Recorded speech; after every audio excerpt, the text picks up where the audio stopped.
Good morning, everyone. Apologies again for the delay. I completely take the blame. I could blame the weather, but no, that was just a miscommunication or misunderstanding on my side on the start time. I'm really sorry for that. So my name is Giacomo Persipaoli. I'm the head of the Security and Technology Program. It is truly a pleasure to welcome you to this breakfast briefing that we have here, both in the Palais and online. So thanks also to the colleagues that have been patiently waiting for us to start.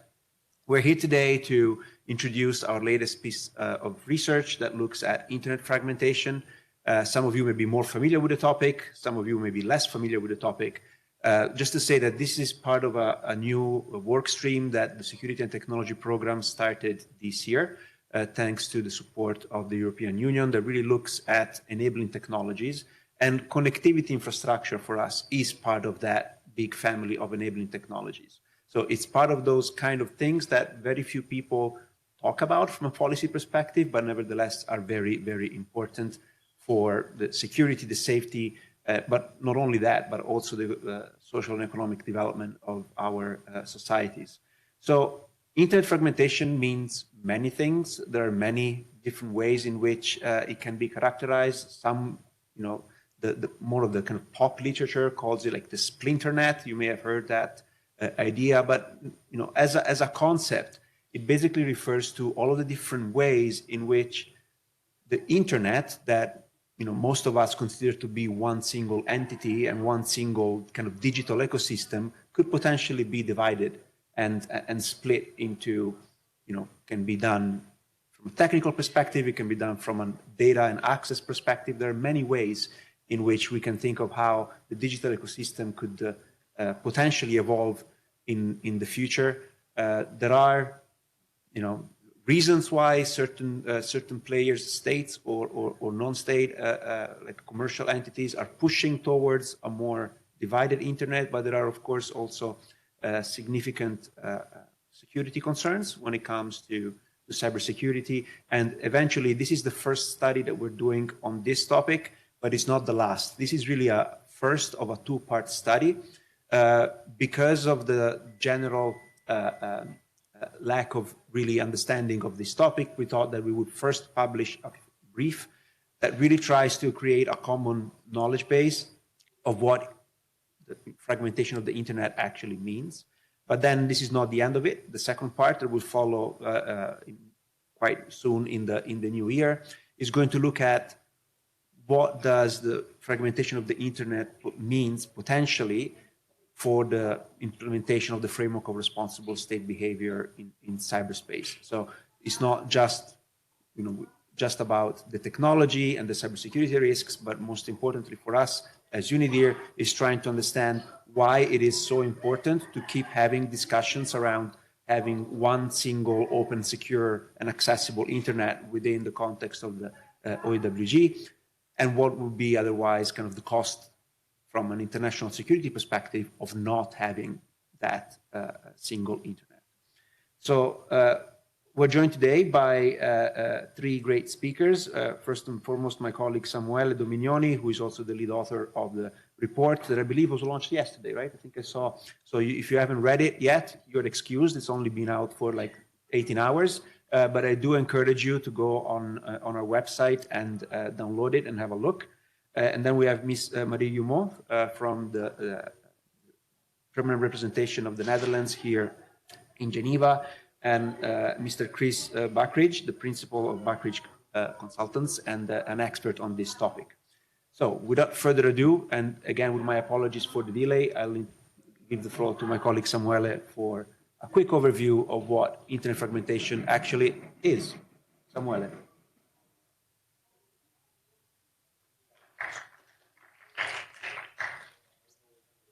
Thank you very much. There was no space for the glass. So I have some slides that I want to share with you. This one, I guess now you had the time to download it. And so we already touched upon why we kind of decided to do this research. I just want to stress some of the key points. First of all, there is a resurging interest in the multi-stakeholder community that deals with the ICT about internet fragmentation, including the work done by member states at the UN, particularly during the GG and the OWG processes on international cybersecurity. Reports published by both groups in 2021 have mentioned the objective of maintaining an open, secure, stable, accessible, and peaceful ICT environment.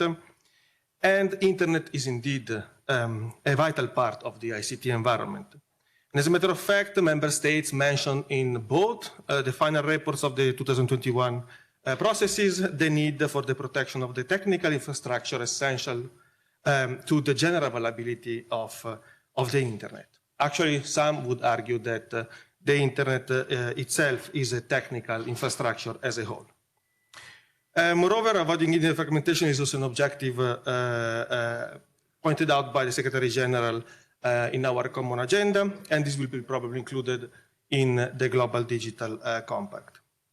In addition to this, there is a growing interest and concern by member states and other stakeholders over internet fragmentation, including from the EU, who is the sponsor of this project. And last but not least, there is also a wide literature on internet fragmentation, but less on the cybersecurity implication of it. This aspect is mostly covered by technical literature, reports published by ICANN and the Internet Engineering Task Force, and these are not always accessible for the non-expert community. So we deem important to provide the multi-stakeholder community and the non-technical audience with a primer that looks at what's the state of internet fragmentation today and discussing some of the cybersecurity implications. So in the next 20 minutes, I will go through like what is internet fragmentation, areas of risk at the technical level and areas of concern for cybersecurity. And I also would like to make a disclaimer. This is just a briefer and as such cannot account for all the possible areas of risk of fragmentation and cybersecurity. The issue I'm going to talk about are the most recurrent topics that we encounter during the research phase of that kind of brought to the publication of this primer. So, what is internet fragmentation? As Giacomo mentioned, is a contested concept, but nevertheless, by looking at the literature, there is a nowadays sound understanding that it encompasses at least 3 dimensions: technical, commercial, and political. Others include the user experience instead of commercial, but nevertheless, in all the different understanding of internet fragmentation, there is always a technical component. And that's where we are going to focus our primer today. Why we did choose to focus on the technical element of internet fragmentation? Well, first of all, because it's a solid starting point, and by looking at the foundational characteristics of the internet and its attributes, this would allow us also to understand better what would be the implication of fragmentation in other dimensions and for international security as well. Second, here at the technical level, we may experience the worst possible form of fragmentation. Fragmentation at this level can impair permanently the openness and interoperability of the networks, how it's called also the internet. And last but not least is because this is also in line with the objective of the open-ended working group, in particular for what concerns protecting critical information infrastructure, and which also include the technical infrastructure of the internet. So we adopted this definition of technical fragmentation. You can read it by yourself, but in any case, it means that each device on the internet should be able to exchange information with another device. This was also one of the guiding principles of the internet in its development. So how devices exchange information? I don't want to go too much into the technicalities. You can find these into the primer. I think it's important to focus on these 3 attributes that characterize any communication system: naming, addressing, and routing. And as an easy way to understand them, you can read this metaphor by a computer scientist. Name is a resource. Of a resource indicates what we seek. An address indicates what is it, and the route tells us how to get there. So in the rest of the presentation, I'm going to look for each of these attributes, what are the fragmentation trends and possible cybersecurity implication. So let's start with addressing. And addressing refers to unique identifiers, also called IP addresses, that indicate unique points on the internet. For example, a server, a device, even your mobile phone has an IP address. And this basically gives the coordinate or where we are on the internet. The addresses that you see on the slides are written in a specific format. It's called IPv4. It was the version that was first implemented in the global internet, and has only decimal values. And with this characteristic, it can formulate up to, it can generate up to 4.3 billion unique identifiers. It's a lot, but we already ran out of all these possible combinations. So here comes what here comes like one of the first concerns of fragmentation, because in order to develop new numbers that would allow to other devices and other endpoints on the internet to be equipped with unique identifiers, a new protocol was established, deployed, which has different characteristics. It's bigger. It has also the possibility to use alphanumeric values. And these, with these protocols, it's possible to generate up to 340 trillions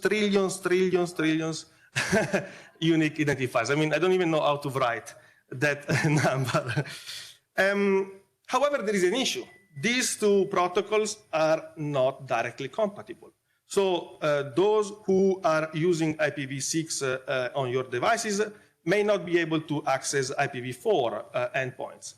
In order to be compatible, they need to implement transition technologies. And here where comes a source of concern for cybersecurity as well.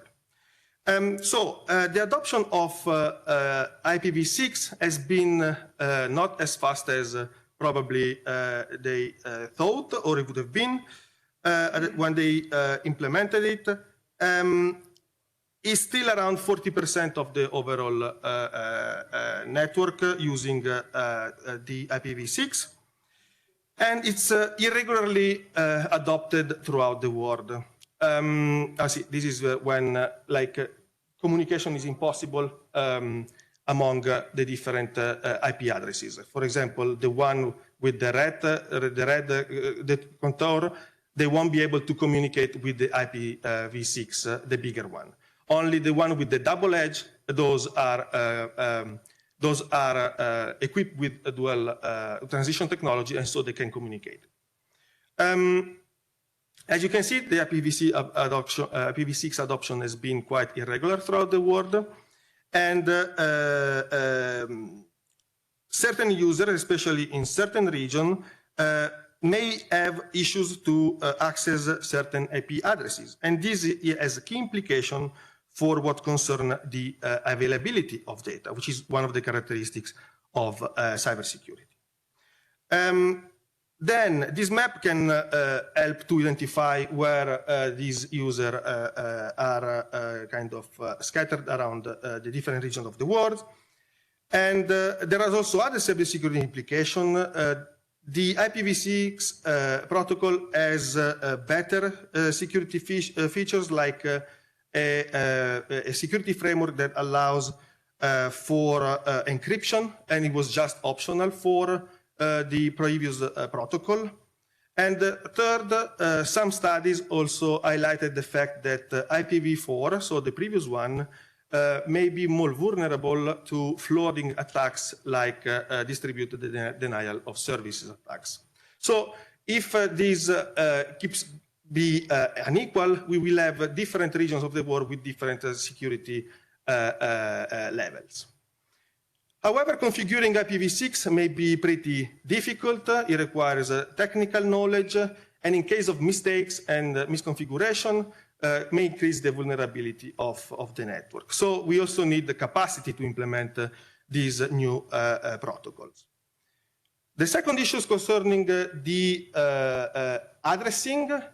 It's the development of alternative and uncoordinated IP addresses that may be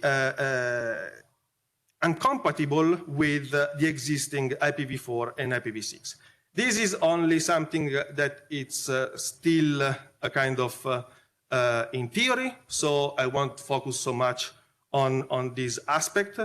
But in any case, is one of the possible trends that we will see in the upcoming future.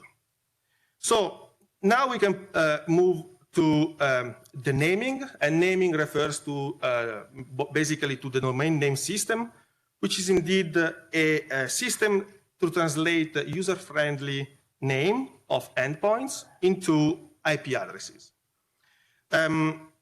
Which are, again, the unique identifiers of any endpoints on the internet. So, as you can see from this slide, if the guy where the green point would like to open up the website of Unidir to check out our latest publications, he doesn't have to remember the full IP address, he just has to type unidir.org in the web browser, and the web browser will interrogate the domain name system to retrieve the information of the IP addresses. And it's key that this translating and pairing task is maintained like stable, consistent, and legitimate. Otherwise, the setup of alternative ways of translating and pairing domain name and IP addresses would result in probably the worst possible form of internet fragmentation. Why? Because if this would happen, if you would have like alternative ways of pairing and translating names with numbers, this would result in inconsistencies, and so potentially open up pages that you were not intended to open, or even not being able to access the website you were looking for. And again, this has implication because of the availability of data, which is again a key feature for cybersecurity. As of today, there are some alternative naming systems that do not rely on domain name system, such as the Onion system, you may know it because of Tor, but also some blockchain-based system. There are also attempts to bridge a different name system, but this may result in name collisions or more instability of the network. There are good studies conducted by ICANN, and I quote them in the primer, and I invite you to check them out if you are interested more in the technicalities of it. Last but not least, routing. Routing is basically a protocol that ensures that the information follows the right and optimum track when traveling through a network. And in case information needs to travel among different networks, then we do have the border gateway protocols. And again, if we take, for example, the guy that wants to open up the Unidir page that it's located on another network, the guy is going to interrogate the router, and the router will point out what's the fastest and optimum track to get to the server where the Unidir website is located. However, the border gateway protocols suffers from several limitations and vulnerabilities, and it needs improvement. For example, it doesn't have any internal mechanism to protect the integrity and source authenticity of border gateway protocol messages. So this has, of course, relevant implications for the stability and security of the internet, as the BGP might be unable to guarantee the confidentiality, integrity, and availability of data passing through external routers. So the BGP itself can be a target of several malicious ICT acts, including root hijacking, which is basically signaling a false website on its network and instead it's not there, or even suffering from denial of services, which again may cause disruption and redirecting in other networks. So this was the slide. I mean, the one with the dots, it's like the fake website on that network, which is actually, it's not located there. There are some cybersecurity capabilities that can be implemented, but again, it would require capacity and capabilities to do that, like to implement the RPKI solution, which is basically adding a certificate to IP addresses so that the Border Gateway Protocol really knows where the original and secure IP addresses is located. So overall, the research found that the internet remains stable, generally open and secure in its foundation. However, there are some growing fragility and risk at all levels, including at the non-technical one. That's something that we encountered throughout the research, but we didn't include it in this part of the research because there will be other studies on other aspects of internet fragmentation, as was mentioned at the beginning. And in terms of the cybersecurity aspect of internet fragmentation, the research highlighted the importance of securing and protecting technical infrastructure of the internet and their interdependencies. Fragmenting the internet in smaller networks may reduce its resilience and security. Because, of course, the internet is a decentralized technology, and it relies also on redundancies, and also relies on a huge community of multi-stakeholders that may intervene in case there is a need to solve problems without basically compromising the entire network. So the technical infrastructure of the internet, if are not properly protected, the communication system can be at risk. And however, protecting, solving, and maintaining a secure and stable internet, as we saw, is kind of challenging. That's why some speaks about weak problems when it comes to the internet. Weak problems are problems that arise especially in composite, interconnected, multi-stakeholders fields of domains, like the internet. And they require collaboration among different stakeholders. So to conclude, the international multi-stakeholder community must become aware of and appraise the interdependencies and the overall interoperability of critical components of the internet, the technical one. And domestic measure may have a critical impact on the overall stability and security of the networks, with implication for everyone. And in the coming month, we will keep on studying the topic, very fascinating, and we will further investigate the dimension of internet fragmentation on international security, in particular by looking also at the impact of international fragmentation on the implementation of the framework for responsible state behavior in cyberspace. Thank you.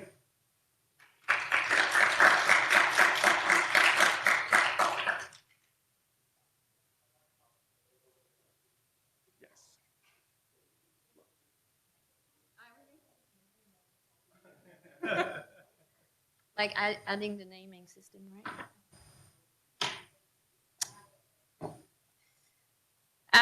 Thanks. Good morning. Thank you for having me, and because so my name is Mariam. I'm working at the Dutch mission here, and I work on cyber. And internet fragmentation has been on the Dutch agenda for quite a while, with the protection of the public core, actually since 2015. I'm very happy to be here and talk about this important issues. We welcomed the primer paper, and actually we're looking for the next one as well. And I have to say, when I finished it, I was like, okay, so what's the next step?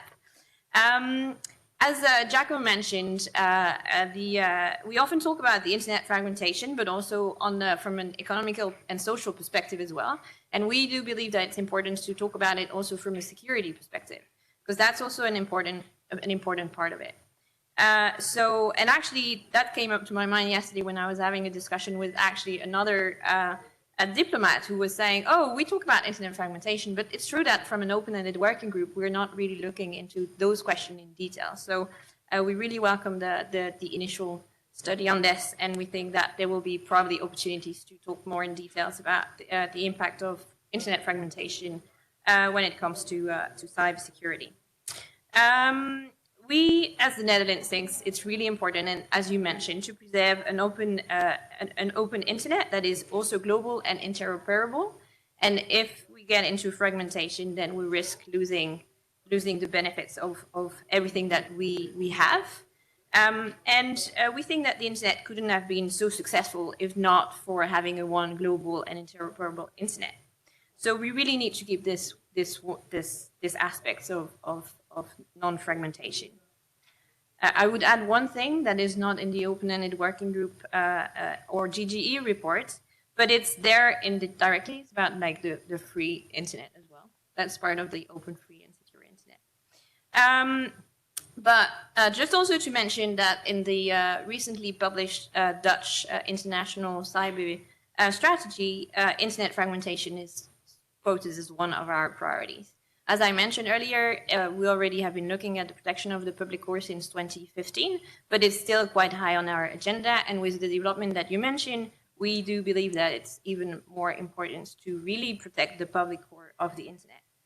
And protection means, from a state's perspective, also non-information, and to let the multi-stakeholder community do what they have to do to keep it as one internet.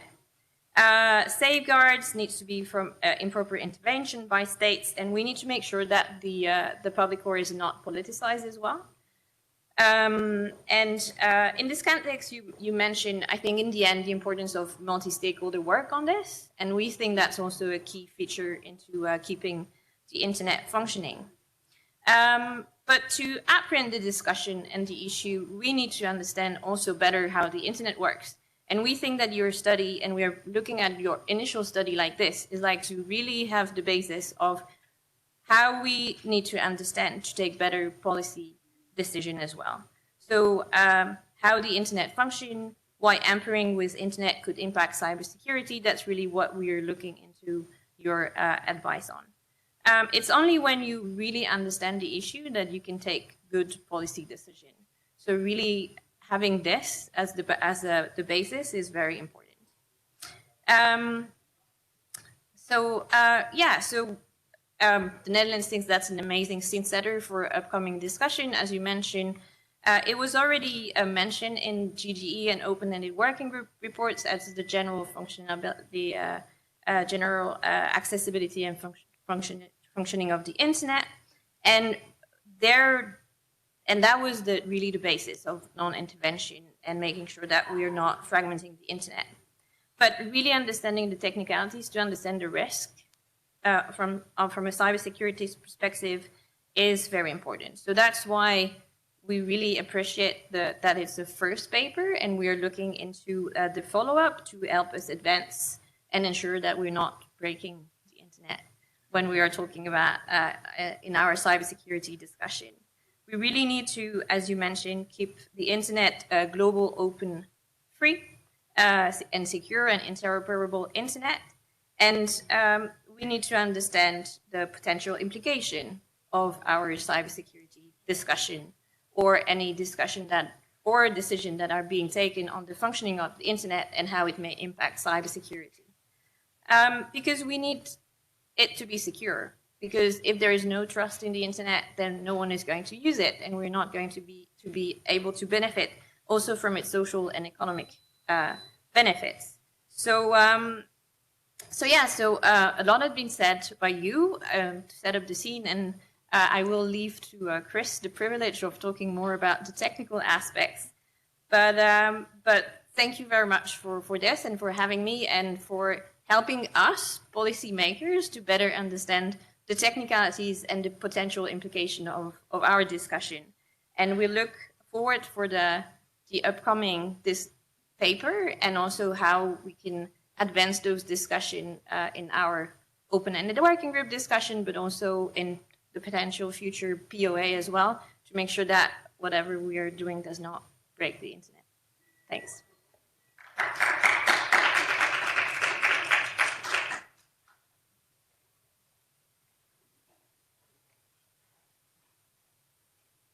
Good morning, everyone.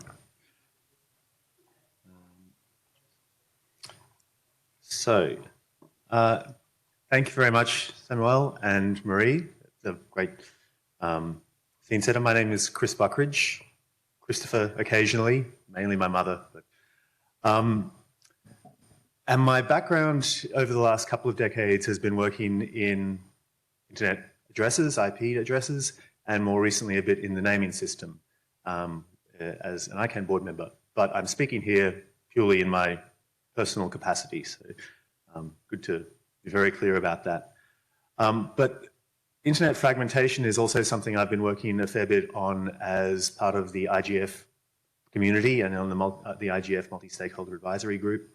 And there's been some work ongoing there. And so I think one of the things you very quickly realize about fragmentation, and Samuel mentioned this, is it's been a really big topic for quite a number of years now. There's been a lot of work that's been done on it, coming out of WEF, coming out of the IGF, but also coming out of a number of scholarly papers, conferences, etc. And in some ways that makes a lot of sense, because fragmentation is, in a sort of rhetorical sense, the antithesis of the internet. The way we describe the internet, it is a single thing. And that's where its value comes from. Fragmentation puts that value in jeopardy. And I think that's the key to why this is such an important issue. The risk with that is that a lot of other bad things about the internet get attached to this idea of fragmentation. And so you do spend a lot of time actually trying to define what do we mean by internet fragmentation. So I think this paper and the approach that Samuel and the team have taken of focusing a bit on the technical aspects is a really important one, because that is one of the really key areas of risk and jeopardy here. In the paper, you reference the OSI model and TCP model of layers of the internet, so conceptualizing the internet as different layers. One thing, a sort of additional factor there, is that that's often referred to as the hourglass model. And that's because the layers at the top and the bottom are wider, have more diversity. The layers in the middle, which include TCP/IP and the naming systems, are quite narrow. So that's the sort of point of confluence that allows the internet to actually interoperate. And that's the point where fragmentation would be particularly damaging to this global interoperable internet. So IPv4 and IPv6, I think, is actually a really interesting example of this in the way it illustrates some key points. And I've, as I say, worked for regional internet registries for 2 decades, and this has been the theme of that work in many ways, trying to convince people to use IPv6, adopt IPv6, failing and succeeding to various degrees in that effort. But the idea of IPv6 and IPv4 as an example of fragmentation is actually quite contentious in the technical community. I think there are many in the technical community who would say, this is not fragmentation. End users, and this is very true, most end users will never come across a situation where they can't reach a certain piece of content because they're on IPv4 and it's on IPv6 or vice versa. And that's true, and that sort of illustrates that actually the forces mitigating against fragmentation, our desire and the value we see in a single global internet, are really very strong. What's behind that, though, is, and you mentioned the transition technologies, a huge amount of work, hours, time, innovation, energy has gone into those technologies that will allow us to bridge that gap, that interoperability gap between IPv4 and IPv6. And that's effort that may well have gone elsewhere, that could have been used elsewhere. It's, yeah, an example where fragmentation is not a binary situation of it's fragmented or it's not. Fragmentation is a sort of force that pushes in a certain direction and can be mitigated against, but that comes at a cost. And that's something that we need to keep in mind, particularly as we're looking at access and adoption through the developing world and making sure that everyone has access. Every additional cost that we pile on top of that makes it more difficult and adds complexity. And in a security sense, it also, as I say, adds complexity to the network itself. One example, and this is actually not a transition technology exactly, but in trying to extend the life of the IPv4 address space, one of the technologies that was used is a network address translation. And that's been really quite successful in allowing more users to use a single IP address than just one. The flip side of that is that then attributing who is behind that IP address becomes a lot more difficult. And so you have examples, in Belgium was one where law enforcement and authorities actually worked with the operator community to limit the number of users that could be behind a single IPv4 address.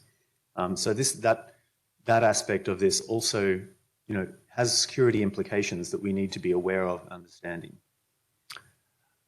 On the technical side, I think it's really valuable, as I say, to sort of look at the technical aspects of fragmentation.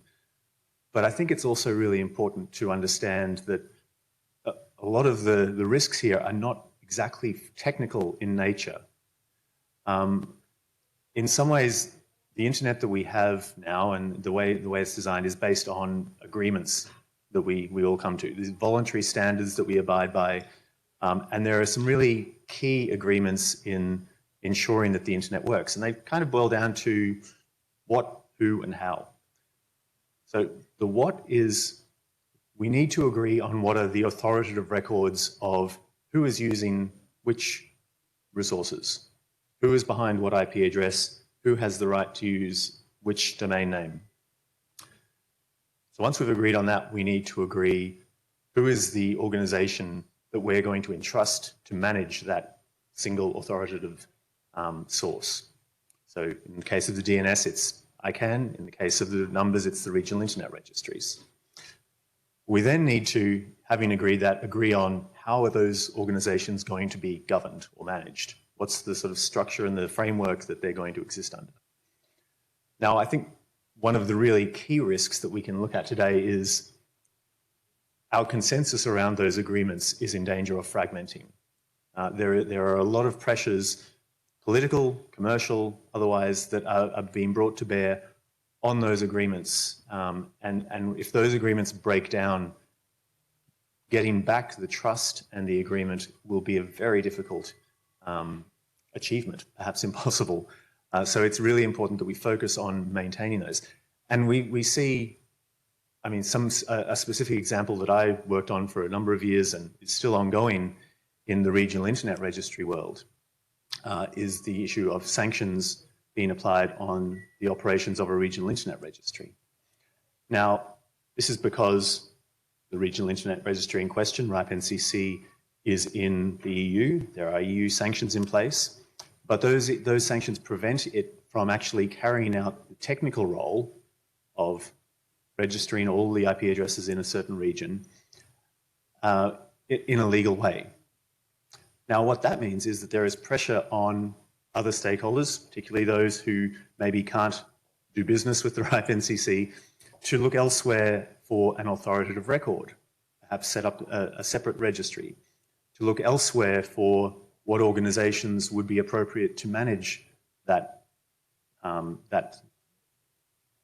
task, and to look maybe at some very different approaches to how that would be managed. Now, that kind of evolution is not bad per se. Things evolve in the internet, and the internet has evolved very rapidly. But it requires coming back to an agreement. And right now we have an agreement on all of those things. whether we would achieve that agreement again is a bit of an open question and would actually put at risk the global interoperable internet that we know and rely on. So I think there really is a very significant role for states in the UN, states at the sort of governmental national level to play in relation to fragmentation. And there is having awareness of this issue, having a bit of understanding of the technical issues and how they intersect with all of the other issues is really valuable. And so I thank Samuel and Unidir for putting the effort in to make this contribution to the fragmentation discussion. I hope it's going to be useful and well discussed and examined by member states. And thank you for having me here today.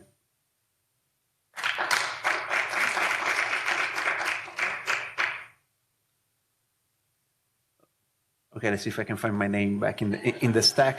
Here we go.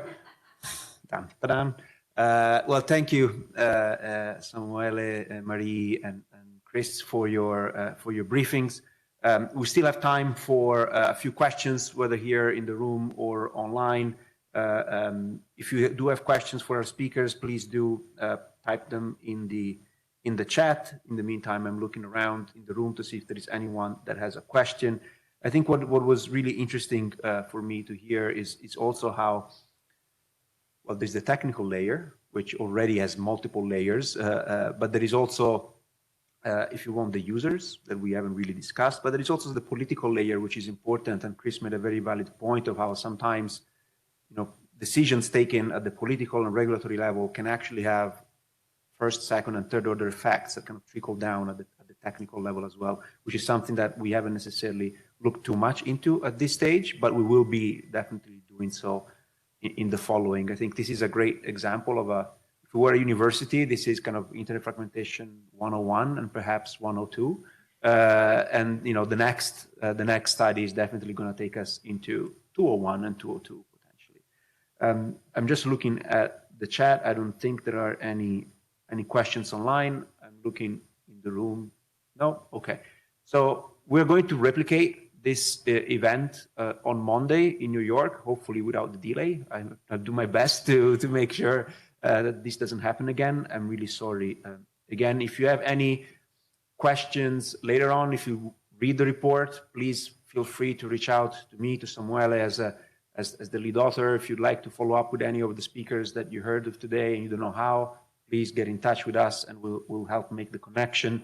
This is really, again, a first step into the whole more kind of a technical side or invisible side of the internet. So it's what kind of lies below our interfaces and the screens and the applications that we use and sometimes take for granted. So thank you so much for your attention. I hope you enjoy the report. And for those of you that are still in the room, I think there are a few croissants and coffees left for you to access. So thank you so much and have a great rest of the day.